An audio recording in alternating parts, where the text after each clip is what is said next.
We all have heard about China, the growing economy, skyscrapers, glass bridges, the Great Wall, Kung Fu, and Forbidden City. Even in this pandemic, the city of Wuhan, which became the epicenter of COVID-19 crisis, is also in China.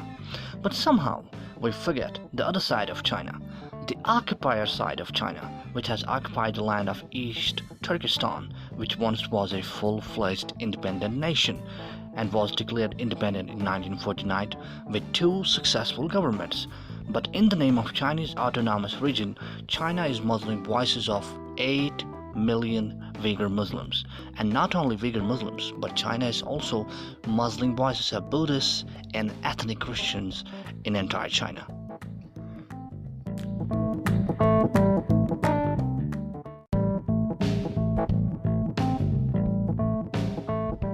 In China's internment camps, Muslims are reportedly subjected to forced indoctrination, torture, and even death. Yet some of the paid ads on Facebook and Twitter would have you believe they are such a wonderful places for Uyghur Muslims. Hey guys, I'm your host Muzammil Mabul for 101 North, and I welcome you to another episode of Plain Talk. But why do we hear less about Uyghur Muslims, Tibet, and other ethnic minorities in China? Well, China is censoring all the news about this using AI and other technologies. According to Guardian.com, Facebook has built a separate software to keep all the news away from your newsfeed. That's right.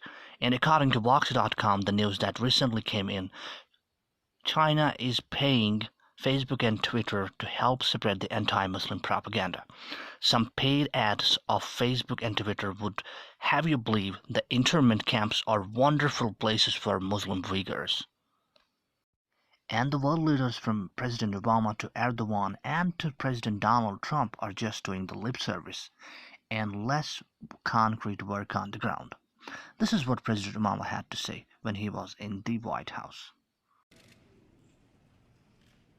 When politicians insult Muslims, whether abroad or our fellow citizens, when a mosque is vandalized or a kid is called names, that doesn't make us safer.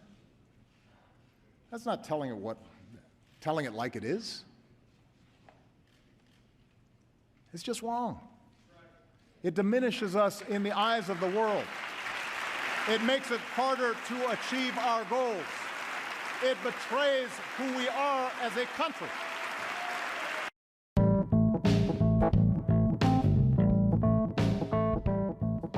And some of the world Muslim leaders like Prime Minister Khan does not want to talk about this fragile issue.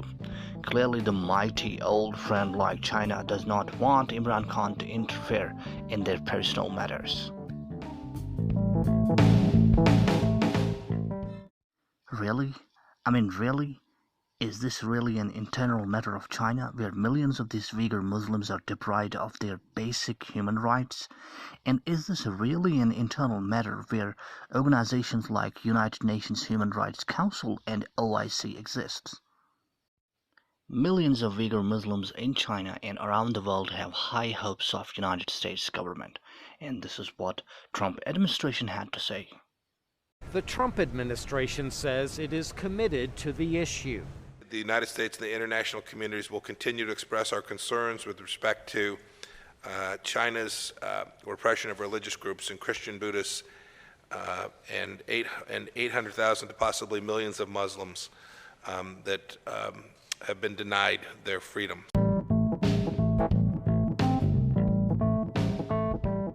Well, I said it before, lip service, plain lip service.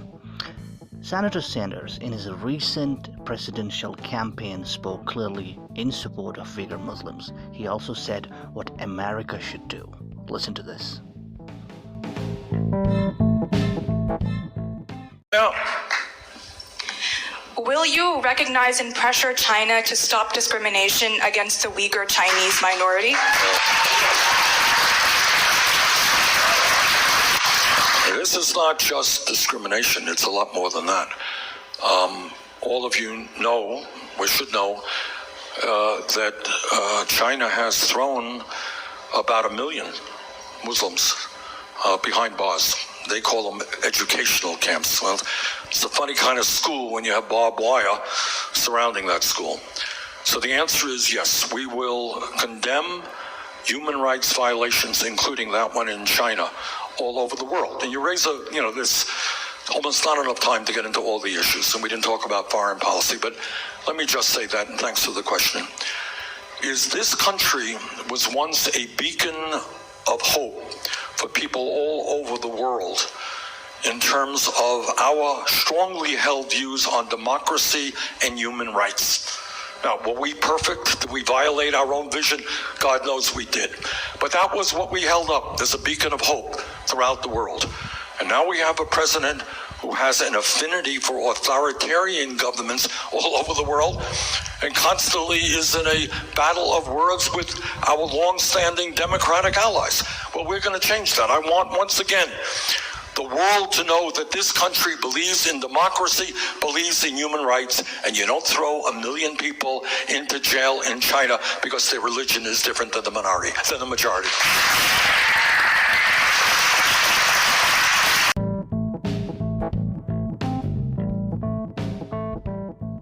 On today's episode, we're going to talk about how Chinese Communist Party is muzzling voices of Uyghur Muslims further amid COVID-19 crisis. I have a special guest with me, Arsalan Hidayat, who is based in Bahrain and is a Uyghur Muslim activist around the world.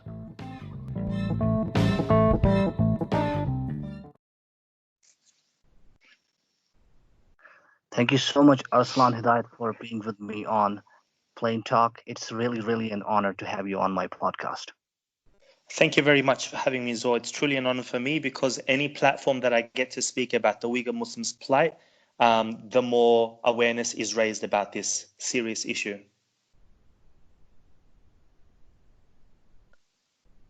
Ramadan without Ramadan for Uyghur Muslims. What is Chinese Communist Party up to in Turkestan? This was once a country, a full-fledged country, which is now just a Chinese autonomous region, nothing else. Yes. Well, this Ramadan without Ramadan issue has been going on for some time now. There are more deepening and it's more of a worse situation now. But Ramadan without Ramadan means that the Muslims are not allowed to pray, they're not allowed to fast. So any sort of normal Islamic worship that you and I do is considered illegal nowadays. And you mentioned that, yes, we were a nation. We had established 2 governments before, and now we are an occupied land. And even though we are given autonomy by name, we have never lived or never been able to actively pursue autonomy in its truest sense. So we are only autonomy by name. Okay, yeah. Autonomy by name, absolutely. And that was never given to the people. Yes. We all have heard about Abu Ghraib and Guantanamo Bay. Even in Gitmo, detainees get access to legal opinion. They can pray. They can have access to halal food and other necessary items they want. But help me understand, what is happening in these so-called re-education camps in China, and what kind of brainwashing is happening there? So based on what the former detainees have told us is that there is religious and political indoctrination. They are clearly told to forget their religion. They see Islam as a disease, and they think that people should be cured of this disease through political indoctrination. So they make them watch videos, endless hours on communism and Marxism. And they write letters to the Chinese leader, Xi Jinping, and basically repent to him because they had repented to God or to Allah subhanahu wa ta'ala.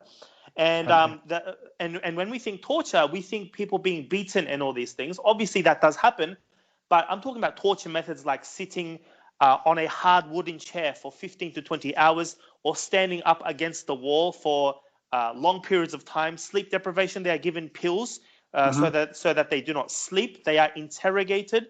Men and women, regardless of sex or gender are gang raped. So this is what former detainees have told us. And yes, yeah. Hmm. And, And I, and also, yeah. and also, people are dying in these camps because of these torture methods. Uh, Absolutely. And if I'm not wrong, I was just going through a documentary by BBC. I found out that there is forced labor too, which is taking place in these camps. Yes. So for those that have quote unquote graduated from these camps are now put into forced labor. So whatever Hitler did back in World War II, they are following the same steps as Hitler did. So we do consider Hmm. Xi Jinping a Hitler, or if not worse, because we have, besides forced labor, you would Hmm. know a journalist by the name of C.J. Werleman. He, True, um, he true. he has written about halal organ harvesting, and that the organs of these Uyghur Muslims are being sold to the highest bidders in the Middle East. So various atrocities like this, like organ harvesting, forced labor, and now we have seen very recently an article published by Radio Free Asia that the Hmm. hair of Uyghur Muslims, because as soon as they walk into these camps, their hair is cut, and now the hair is being used in factories to make real wigs to be sold all over the world. And this is publicly advertised on Chinese TV. All right. Yes. I came across a lot of videos on social media wherein a Yes. lot of young people who successfully made out of China, they were successfully able to take asylum in other countries. Yes. But back in China, their parents were abducted, and this is going on for a very long time now. But help me understand: is there anyone who is trying to create a sort of data, a kind of data bank for these parents, who are going missing day in and day out? And is there anyone working on it so that somewhere down the line, activists and people may produce this data in front of United Nations Human Rights Council? Yes, there are various groups. There is a group by the name of the Xinjiang Database, or Shahid Hmm. Biz, and that is run by Jean Bunin, who is currently based in Kazakhstan, if I'm not mistaken. He's also an American citizen. So yes, there is a sort of archive of these incidences being kept, and we do hope, as you mentioned, that one day this archive will be used in, say, an international court of law, or some sort of court of law where these tyrants are brought to justice. Okay. And is there any news that favor of the parents, or some of these parents who were abducted in the past have been released by Chinese Communist Party? Yes. So, for example, my father-in-law was in a concentration camp for 10 months, and he was released. And Hmm. there are many others that have been released. But even though they have been released, they are not truly free. They are still monitored, Okay. and they are still they live in an open air prison. There are estimates of anywhere between 1 million and 2 million and 5 million Uyghurs and other Turkic Hmm. minorities in these camps. However, the people outside these camps they do not live freely as well. So this religious Oh. persecution, this cultural persecution, is happening to the ones living outside as well.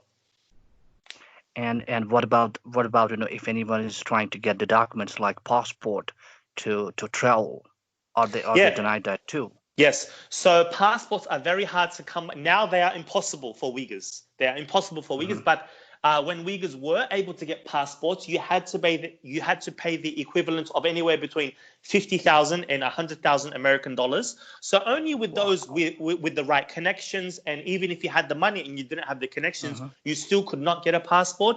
So yes, Uyghurs are not allowed to leave, even though they want to leave. And we geographically, and you can look this up in the Guinness World Book of Records, that we are Hmm. geographically the furthest away from open water, and our geographical surrounding, we are surrounded by some of the highest mountains in the world. You are currently based in Kashmir. You would know that we border with Sure. your country, and some of the highest mountains. So physically and logistically, it's very impossible to escape from East Turkestan. Absolutely, yeah. And if we will go by the map, this was a famous Silk Route, which was used for trading as well. Exactly. Yes. Yeah, I Yeah. yeah. Okay, so uh, I was I was just help me understand. This is very important question to me. Hmm. Do you think world community is doing enough for Uyghur Muslims? I mean, there are a lot of there Yeah. are a lot of activists who are trying to raise their voices, trying to Mhm. reach governments, trying to reach a lot of influential people around the world. But is there a world community which is trying to do enough for Uyghur Muslims? So at the moment, the forefront for the fight for the Uyghur Muslims is the United States. Hmm. Unfortunately, this has not been taken well by, say, the Muslim countries or, say, other Turkic nations, because people don't see the United States um, as a genuine voice or a genuine As it, advocate for the yeah, Uyghurs, because they have literally bombed the Muslim world back to the Stone Age through the Iraq War and Afghanistan. absolutely. We were hoping to get more support from the Muslim nations, even though there Hmm. have been some sort of support from nations like Bahrain, Kuwait, and Hmm. um, and recent some support from the Emirates, but it hasn't Hmm. been full-fledged support. Um, but the UN itself, like organizations like the UN, are not really supportive, because recently China has been put onto the Human Rights Council, which means that they now dictate what is and isn't a human rights violation. So this really was a setback for us. But it's really upon now nations to really take a stance, just like they took a stance against Nazi Germany, to take a Hmm. stance against these modern day these modern day Nazis, basically. True, true, true. And my last important question is, Yeah. the Hong Kong issue was going on for a very long time, and it was getting support from all over the world because the news was coming out. Um, in comparison to the news, which is news for the Uyghur Muslims, there is no such news which comes out for them.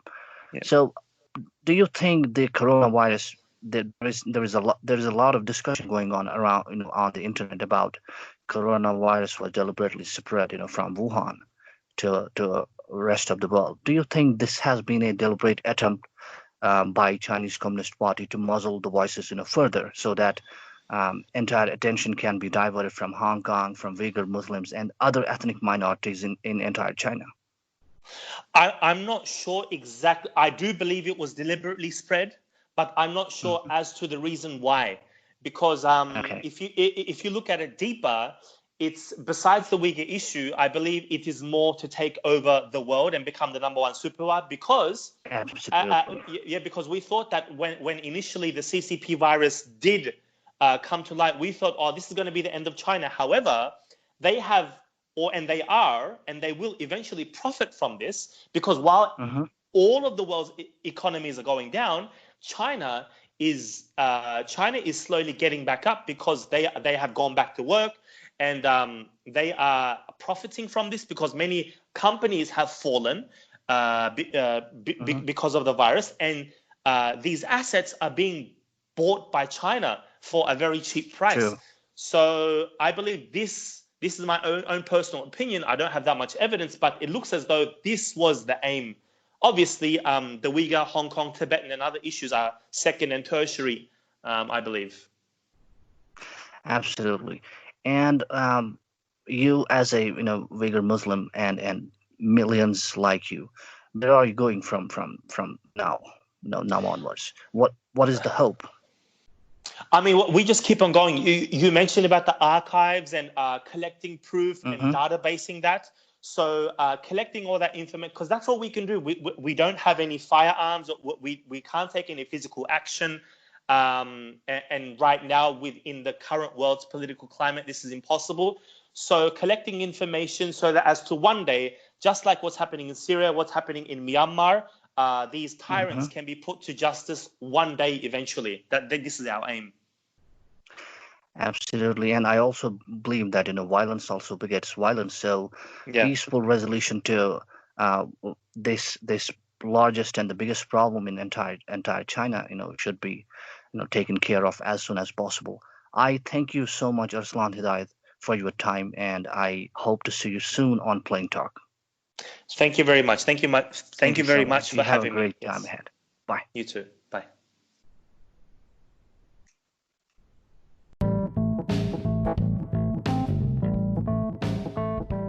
Alright guys, that's all from today's episode.